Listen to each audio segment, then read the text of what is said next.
घोषित किया जाए। साथ ही 2 कॉलेज खोलने का भी ऐलान किया। उन्होंने सूबे के विकास के लिए अपनी योजनाओं को बताया। मुख्यमंत्री ने कहा कि प्रदेश में बिजली संकट को दूर करने के लिए कोशिश की जाएगी। अखिलेश यादव ने ऐलान किया कि तालबेहट और महरौनी में 2 सब स्टेशन बनेंगे।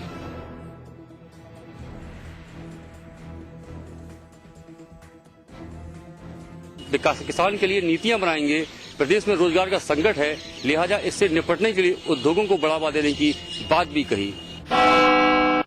नेपाल की राजधानी काठमांडू के पास आज एक ट्रेन हादसा हुआ, जिसमें 19 लोगों की मौत हो गई। मरने वालों में 12 विदेशी सैलानी हैं। ये विमान सीता एयरलाइंस का था और इसने काठमांडू से लुकला के लिए उड़ान भरी थी। मृतक लोगों में 4 नेपाली नागरिक और चालक दल के 3 सदस्य हैं। बताया जा रहा है कि विमान में सवार सभी यात्री ट्रेनिंग के लिए माउंट एवरेस्ट जा रहे थे। नेपाल पुलिस के प्रवक्ता ने कहा कि दुर्घटना स्थल एयरपोर्ट से महज 1 किलोमीटर की दूरी पर है और ऐसा लगता है कि पायलट ने नदी के तट पर विमान की सुरक्षित लैंडिंग की कोशिश की, लेकिन दुर्भाग्यवश प्लेन में आग लग गई।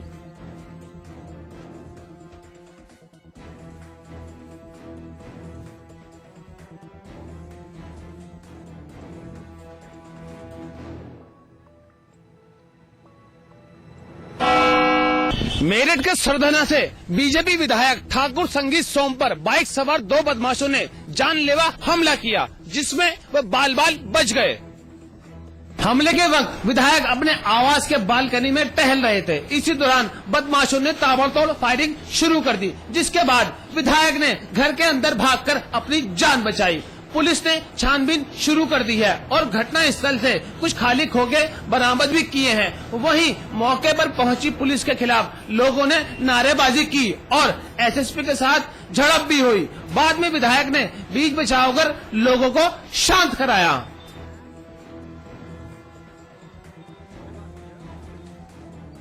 अब कौन लोग नहीं कहा जा सकता, चूंकि मुंह लपेटे हुए थे। आए गेट पे आते ही मैंने गेट पे आए हैं, बाइक रोकी है, यहाँ तक मैंने देखा है और जैसे ही उन्होंने फायर शुरू करे मैं अंदर को भगाऊं और फिर तो पता ही नहीं है, लड़के भागे हैं पीछे लोग। हम तो बालकोनी में ही खड़े थे, अंदाज धुंध फायर हुए हैं, आते ही सीधे हमारी तरफ टारगेट करके। अब चलिए, मुद्दई लाख बुरा चाहे तो क्या होता है, वही होता है जो मंजूर खुदा होता है। फिरोजाबाद में प्रदर्शन कर रही महिलाओं पर पुलिस ने आज लाठीचार्ज किया। ये महिलाएं मुआवजे की मांग कर रही थी।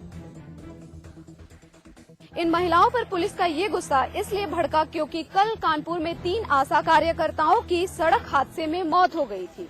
ये महिलाएं फिरोजाबाद की रहने वाली थी। आज मृतक महिलाओं की साथी महिलाएं और परिजन फिरोजाबाद में मुआवजे की मांग को लेकर प्रदर्शन कर रहे थे और सड़क जाम कर रहे थे। इसी दौरान पुलिस ने इन महिलाओं पर लाठीचार्ज कर दिया।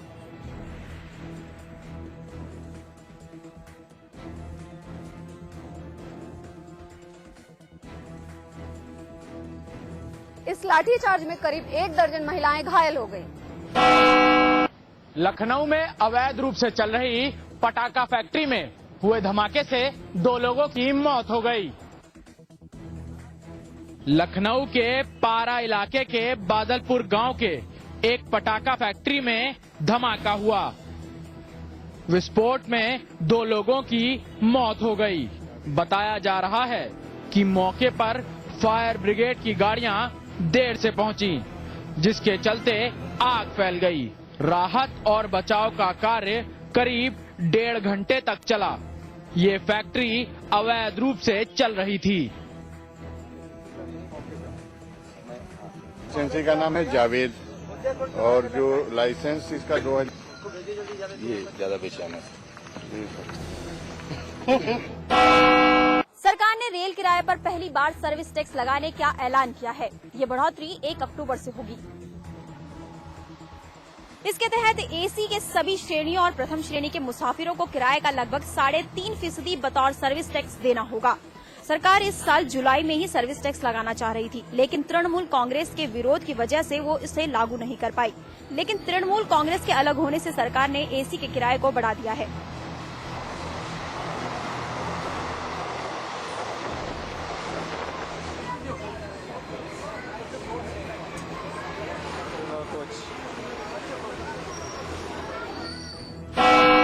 आगरा के नागरगांव में जहरीली गैस के चलते एक पिता और बेटे की मौत हो गई। दरअसल ये दोनों नलकूप के पंप को ठीक करने के लिए कुएं में उतरे थे, जहां पाइप से निकली जहरीली गैस से दोनों बेहोश हो गए। जब गांव वाले दोनों को कुएं से निकाल कर अस्पताल ले गए तो वहीं दोनों की मौत हो गई। ट्यूबवेल में कल इन्होंने मोटर निकाली थी, उसी में कुछ खराब था, उसे संभालने गए थे नीचे कुएं में, तो कुएं में धम की आवाज आई, तो उसके बाद में उसने हल्ला गुल्ला किया, तो पास के सारे लोग पहुंचे वहां पे और थोड़ी देर बाद वो निकाले फिर वहां से। अलीगढ़ में सड़क हादसे में एक बच्चे की मौत के बाद लोगों ने जमकर हंगामा किया, साथ ही लोगों ने खूब उत्पात मचाया। अलीगढ़ में सिविल लाइंस मैरिज रोड पर एक सड़क हादसा हो गया। दरअसल डीपीएस स्कूल के एक बस ने 3 लोगों को रौंद दिया, जिसमें एक बच्चे की मौके पर ही मौत हो गई। हादसे से गुस्साए लोगों ने जमकर हंगामा किया।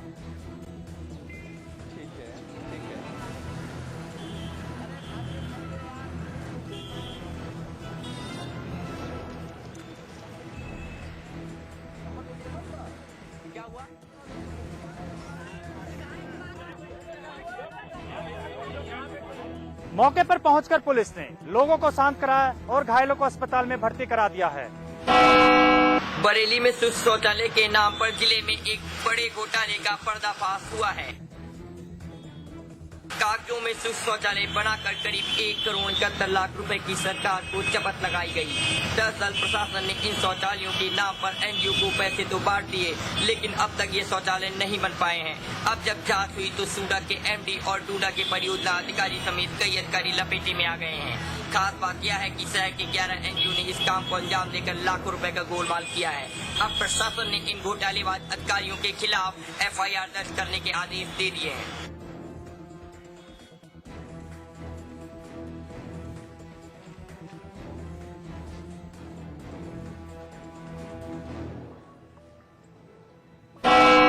देवरिया में इन दिनों बिजली विभाग की लापरवाही सामने आई है। विभाग लोगों तक उनका बिजली का बिल नहीं पहुंचा रहा। बिजली विभाग हर बार बिजली का बिल प्राइवेट दुकानों के सामने ही फेंक कर चली जाती है और लोगों को यहां खुद ही अपने बिलों को ढूंढना पड़ता है। ऐसे में कई लोगों को उनका बिजली का बिल नहीं मिल पाता और फिर उन्हें बिजली विभाग के चक्कर काटने पड़ते हैं।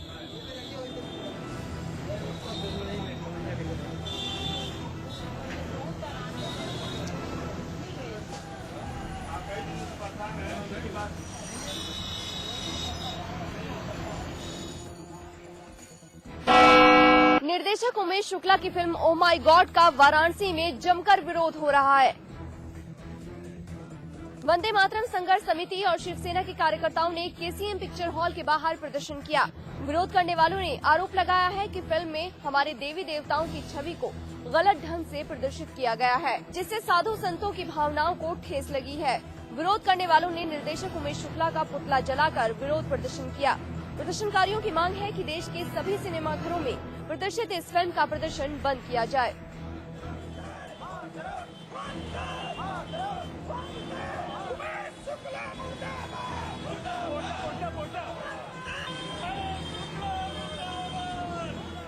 प्रदर्शनकारियों ने चेतावनी दी है कि अगर सिनेमाघरों में इस फिल्म का प्रदर्शन बंद नहीं किया गया तो विरोध और तेज हो जाएगा।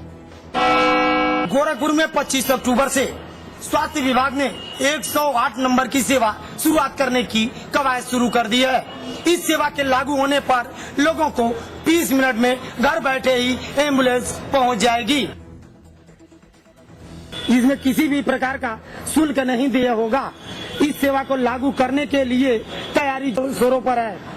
चिकित्सा अधिकारी ने बताया कि EMTS सिस्टम को लागू करने की तैयारी की जा रही है। उन्होंने बताया कि एम्बुलेंस मरीज के उनको निकटतम सरकारी स्वास्थ्य केंद्र तक ही छोड़ने का कार्य करेगी।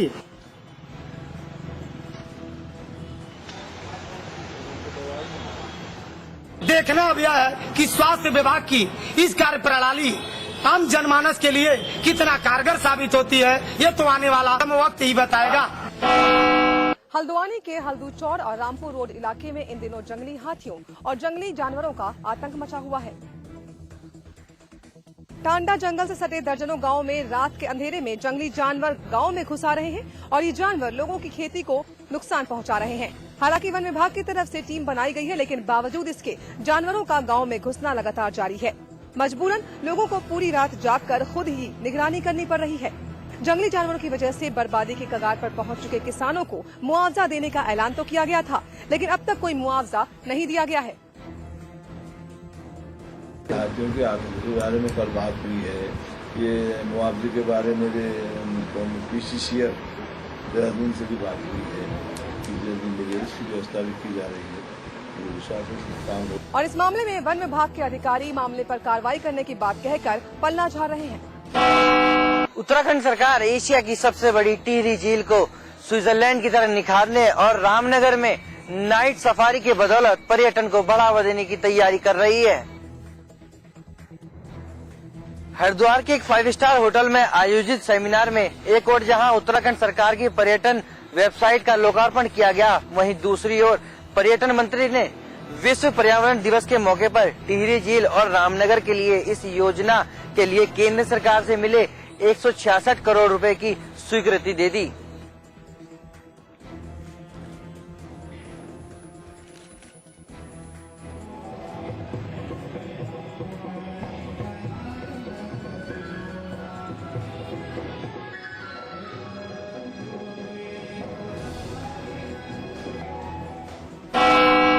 हरिद्वार के रेलवे स्टेशन की हालत बदहाल है, जिसकी वजह से यात्रियों को काफी परेशानी का सामना करना पड़ रहा है। लेकिन बावजूद इसके इस स्टेशन पर कोई भी सुविधा सही ढंग से मुहैया नहीं कराई जा रही है। यहाँ के शौचालय की हालत बेहद खराब है। स्टेशन पर जगह जगह गंदगी फैली हुई है और स्टेशन पर बने कार्यालय में भी हर चीज को पन्नी से ढककर रखना पड़ रहा है ताकि उसमें पानी न घुस जाए। स्टेशन की ये बदहाली हालत रेलवे को नजर नहीं आ रही है। यात्री को परेशानी हो रही है तो रेलवे को इससे कोई फर्क नहीं पड़ता। इमरान खान से प्रेरणा लेते हुए उत्तर प्रदेश के पूर्व मुख्यमंत्री और समाजवादी पार्टी के सुप्रीमो मुलायम सिंह यादव के जीवन के हर पहलू को उजागर करती हुई एक किताब जल्द ही बाजार में आने वाली है। शुरुआत में यह किताब इंग्लिश में लिखी जा रही है, जिसका अनुवाद हिंदी और उर्दू में भी होगा। आने वाले दिनों में यह किताब फ्रेंच और जर्मन भाषाओं समेत कई क्षेत्रीय भाषाओं में भी मिल पाएंगी।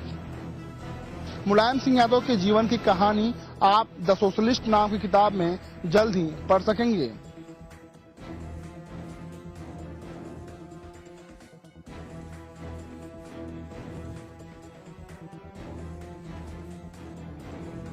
इस किताब में आपको मुलायम सिंह यादव के निजी जिंदगी से लेकर राजनीतिक जिंदगी के हर पहलू को बखूबी से जानने को मिलेगा। नेपाल के माओवादी संगठन नेकपा माओवादी ने नेपाल की सीमा में भारतीय वाहनों के घुसने पर रोक लगा दी है। नेकपा ने ये रोक अपनी मांगों को लेकर लगाई है। नेपाल के माओवादी संगठन नेकपा माओवादी ने भारतीय वाहनों के घुसने पर रोक लगा दी है।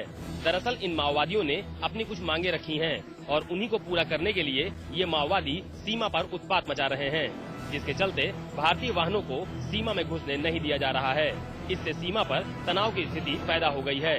सीमा पर भारी बलों की तैनाती भी कर दी गई है।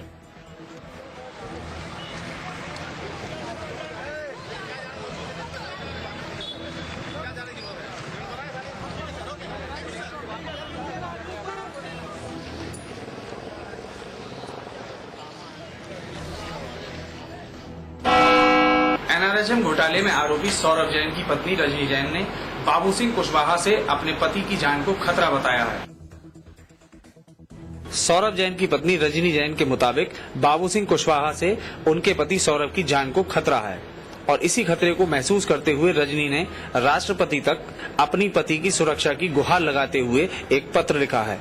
आपको बता दें कि NRSM घोटाले में सौरभ जैन को जेल में रखा गया है, लेकिन रजनी के मुताबिक कुशवाहा की तरफ से उनके पति को जान से मारने की धमकियां मिल रही हैं।